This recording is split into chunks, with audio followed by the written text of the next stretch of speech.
Welcome, wherever you are tonight, perhaps curled beneath a soft blanket, a dim light glowing nearby ... or already nestled in the quiet rhythms of rest ... I invite you now to drift back. Back not merely in time, but into a different way of living.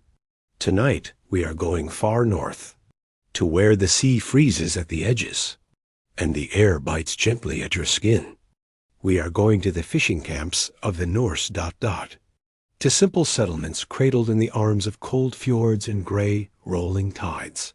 It was a life not of conquest or war, not of golden mead halls or gods with thunder in their hands, ... but a routine of hardship, of wind and salt, and fish. Tonight's journey will not follow warriors or kings, but those who lived along the edges, the quiet people who fed the others, the ice fishers who waited patiently through storms for the sea to return something edible, who mended their nets in silence, who salted and dried ... and hoped the winter would not outlast their stores. So close your eyes, if you like. Let the sounds of modern life recede, just for now, and imagine yourself waking to a gray dawn. Somewhere along the edge of the Viking world, the tide is out, the nets are heavy, and the day will be long. Imagine it now. You open your eyes to a sky the color of dull iron. The wind sighs through the cracks in the wood walls of your shelter, a simple structure, built low and tight against the cold. The morning is not silent. It is filled with the slow rhythm of preparation. You hear your neighbor's footsteps crunching over frost-crusted stones, the faint clinking of a bone needle in wool, a child coughing somewhere, thin and persistent. You pull a thick, fur-lined tunic over your shoulders. The sleeves are stiff with salt. Your boots, still damp from the day before, resist your feet. And then you step outside. The cold greets you like an old friend. It does not shock or surprise. It is simply there, in your nose, in your joints, in your lungs. A presence, not a punishment. Your path leads you to the shoreline, where long racks of drying fish lean like skeletons. Their spines are exposed to the wind. Some have begun to curl slightly, a sign of slow preservation. They will not rot. It is too cold for that. But they may toughen beyond chewing. The tide is halfway out, and the nets lie tangled like sea monsters across the rocks. You kneel beside one, fingers already numb, and begin to untangle yesterday's catch. The fish are small this time of year, slippery, dull-eyed. Some are stiff already, frozen as they lay. Others twitch faintly, as if protesting the cold itself. You take a knife, carefully honed from iron and bone, and begin to gut them. The process is rhythmic. A slice, a flick, a toss. The blood, thick and dark, freezes on the stones almost as soon as it touches. Your hands are wet with it. But you no longer flinch. Children nearby scrape the scales with bits of rough stone. One hums softly, a tune older than she knows. A lullaby for fish, perhaps, or for herself. Further out on the fjord, the ice creaks, long groaning sounds that rise from beneath the surface. Somewhere in the distance, a man shouts and then curses. A net has torn. Perhaps the ice was too sharp. Perhaps the sea was too greedy. You know these sounds. You know this morning. It is like the last ... and like the next. By midday, the wind picks up. It brings with it the scent of salt and cold iron, and something else ... something sharp and fishy and constant. The smell of survival. You sit to repair a line. The twine cuts into your fingers, not deeply, but often. Your nails are stained blue, not from dye or decoration, but from chill and labor. The camp is not large. A handful of shelters. A smokehouse, its chimney puffing steadily. A communal fire, with stones blackened from years of use.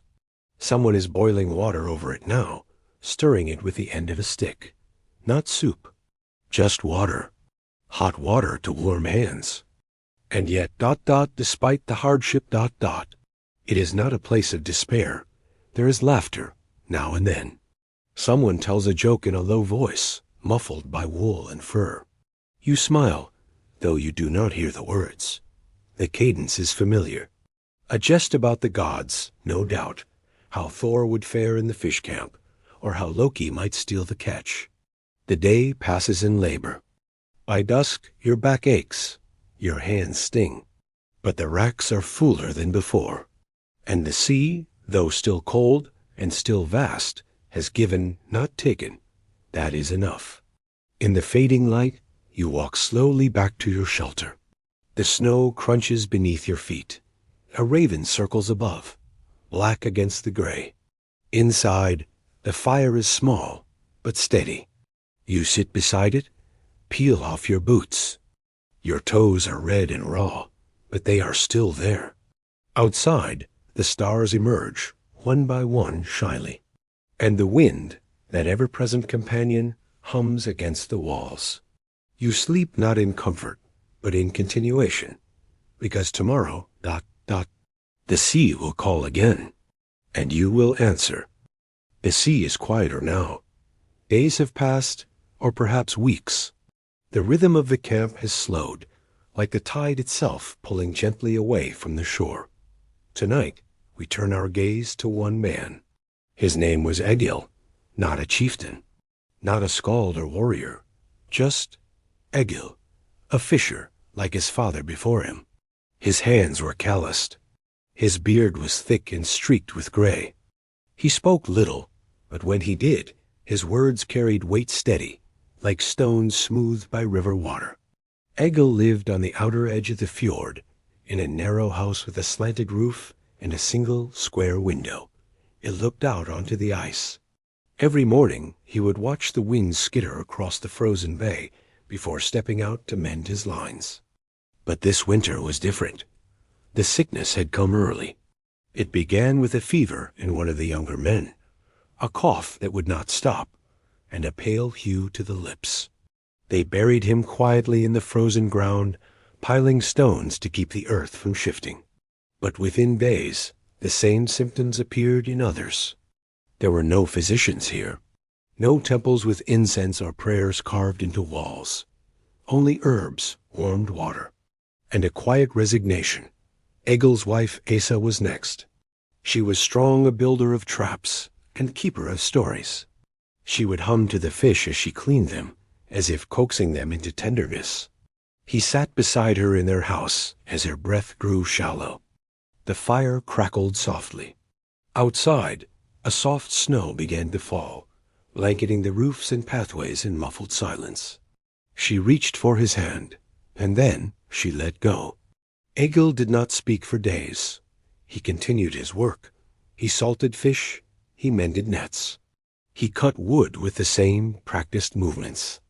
Others left the camp headed inland, hoping to find kin or priests, or simply distance from the illness. But Egil remained. The camp was nearly silent now. The smokehouse stood empty. The drying racks were bare. He rose each morning, lit his hearth, and went to the shore. He fished not for trade or hunger, but because it was what he had always done. The sea, at least, remained unchanged. The waves came, the waves went. One evening, he found a boy perhaps 10 winters old alone near the stones. His parents were gone. His name was Knut. He did not speak at first, only followed Egil quietly, his eyes wide with frost and fear. Egil took him in. They shared broth made from the last of the dried fish, sitting close by the fire. The boy listened as Egil told a story not loud, not animated, but soft, like snow falling on fur. It was about a seal who fell in love with a fisherman. A tale his wife had once told him. A tale with no happy ending, but a kind one, a gentle one. And something shifted. Egil built a new net, smaller, for the boy's hands. He showed him how to bind the weights, how to tie the knots. He taught him the difference between herring and cod, by touch alone. The rhythm of life returned, Not fast, not full, but enough. And soon others returned too. A woman and her mother. 2 brothers from farther up the coast. They brought herbs, furs, and news of warmer seasons ahead. Slowly, fires were lit once more. Nets were raised. Laughter returned tentatively at first, like deer venturing out from trees. Egil stood at the edge of the water, watching. He had not spoken of his loss, but he had stood quietly, against the weight of emptiness. Not in defiance, exactly, but in endurance. The kind of endurance that builds communities again, in the spaces left behind. And in the rhythm of the sea, he found again the rhythm of life. By now, the frost has deepened. You can almost hear it, the creak of frozen wood, the slow drip of meltwater, finding its way through the cracks in an old roof. The village, still alive but subdued, stirs gently in the gray light. But tonight, we turn not to the fissures, nor to the hearth, but to the stones, and the strange, whispering marks carved into them. Runes. The written language of the Norse was not inked onto parchment in cozy libraries. It was carved with care and certainty into hard surfaces, wood, bone, and stone. In the coastal inlets of northern Scandinavia, along the jagged fjords, researchers have found rune stones, not towering monuments, but smaller, flat slabs of ice-scratched rock. Some are no taller than your knee, half buried in lichen and moss. Others rest beneath centuries of snow, waiting. Most bore single names, a declaration, a memory. Others included brief prayers of warnings. Thor watches here, or row true, lest the sea take you. And some are more curious still. One such stone was uncovered near the shoreline, not far from the sunken mooring pole. Its surface, smoother than most, was carved with a shape that puzzled archaeologists for years. It resembled a compass, and a tree, and perhaps a map. And next to it, just 3 words, in a dialect now mostly forgotten: go home safe. The purpose of these stones remains the subject of gentle debate. Some scholars believe they served as navigational aids, markers for boatmen, guiding them through fog-choked bays. Others suggest they were warnings, spiritual safeguards, meant to guard the border between safe harbor and dangerous sea. And others believe the truth lies somewhere quieter, that these stones were small rituals in themselves, that each carving was a private act of hope, memory, or farewell. Imagine you are a young fisherman, preparing to sail out into uncertain waters. The sky is pale, the wind rising. Before you leave, you walk to the edge of the shore and kneel beside a stone, chisel in hand. You carve your father's name, or your wife's, or the shape of the last bird you saw before a storm. You do this not for others to read, but so that the land itself might remember, so that something, anything, might bear witness. Some rune stones were left in open fields, others embedded along inland trails. Some were placed by burial mounds, and some were hidden under floorboards, tucked away in longhouses, beneath where the family would sleep. One set of runes, found recently near the Lofoten Islands, appears to form a riddle. The carving is incomplete, weathered by centuries of salt and snow. But what can be read suggests something playful. The one who hides sees all. The one who sees is small. No one knows what it means. But there is something comforting in that, isn't there? That across the dark winters, and in the silence of the far north, people carved meaning into stone, not to be famous, not to be read, but simply to leave a trace. And the ice, slow and patient, has kept their secrets ever since. You've been out in the cold for too long. The nets are frozen stiff. Your hands ache from hours of hauling, and the bitter northern wind slices through your cloak like a knife. But now, the smoke on the horizon tells you the longhouse is alive. You step inside. The air is thick with the scent of smoke, dried herbs, and salted fish sizzling gently over a low flame. It's dim, the only light coming from the hearth and a few tallow candles flickering along the support beams. This is not just shelter. It is structure. It is hierarchy. It is history, carved in timbers and stained in the grain of every plank. The Longhouse Langhis is the heart of Norse domestic life, not only a dwelling, but a living record of generations. And tonight, for once, it is not quiet. It is feast night. At the far end of the room, on a raised platform, sits the chieftain and his family, the Drottin. His presence is understated. A simple iron brooch, a finely carved drinking horn, a better cut of meat. But here, that is enough. You, a fisherman or farmhand, sit further down, closer to the smoke, nearer the door. The seating is unspoken, but absolute, rank reflected in proximity to warmth. The food is humble but sacred. Salted cod, dried lamb, oiled turnips, coarse black bread. And ale, of course, sour and strong, passed around in a carved wooden cup shared among you. Each sip is a small ritual. You do not drink greedily. You wait, nod, sip, and pass. Between courses, a skald, the village storyteller, speaks. Not loudly, not theatrically. His voice is calm, rhythmic. He recites the deeds of ancestors, the trials of winter, the names of those lost to the sea. He may tell a tale of Thor fishing for the world serpent, or Loki's punishment in the cold caves below Midgard. He may whisper the story of a girl who followed a wolf into the forest and returned with white hair and empty eyes. You listen, or not, it doesn't matter. The words settle into the smoky air, curling up into the rafters like breath. They are not performances, they are comforts, familiar sounds in the dark. Children, half asleep, are curled beside the hearth. A woman hums softly as she stitches a fur-lined glove.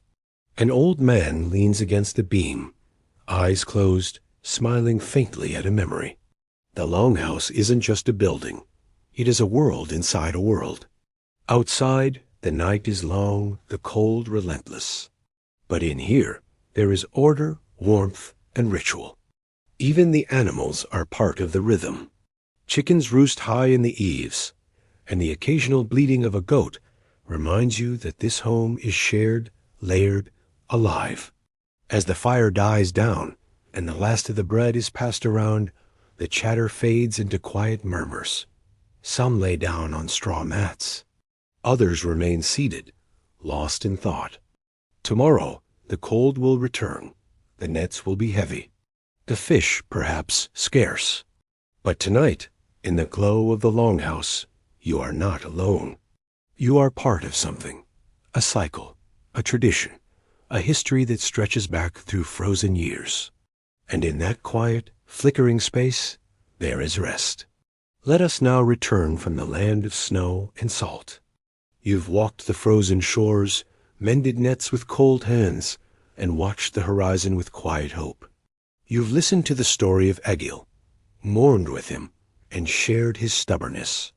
You've knelt beside ancient stones, where forgotten voices whisper beneath the ice.